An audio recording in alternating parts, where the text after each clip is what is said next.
तुकाराम येडगे, राहणार पुणे. माझं गाव प्रॉपर चिपळूण, कोकण इथून आलेलो आहे मी.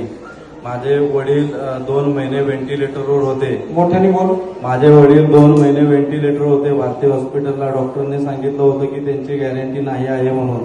पण मी एकच निश्चित ठेवलं होतं, मला नातेवाईकांचे फोन यायचे की आहेत का चेक कर, व्हेंटिलेटरवर बसवतात डॉक्टर, पैसे काढतात.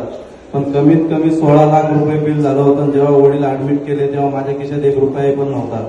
आणि मी फक्त एकच प्रार्थना करायचो, दत्तानं सुभाष बाप्पांचं नाव घ्यायचं, सकाळी बाहेर जायचं निघून.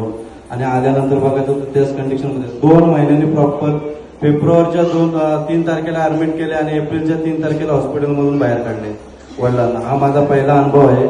आणि दुसरा अनुभव असा आहे, मी कधीतरी दारू प्यायचो. इथे यायला लागल्यापासून दारू प्यायची बंद झाली आहे माझी. टाळ्याच्या गजरामध्ये स्वागत करूया. आणि तिसरा अनुभव आहे की मला इथं आल्यानंतर इथून गेल्यावर 15 दिवसातच भांडाकर रोड इथे मला काम मिळालं आहे. माझं भाडं पण भरायची ताकद नव्हती आणि तिथं आता घर मिळालं आहे. तिथं मिसेसला काम मिळालं आहे.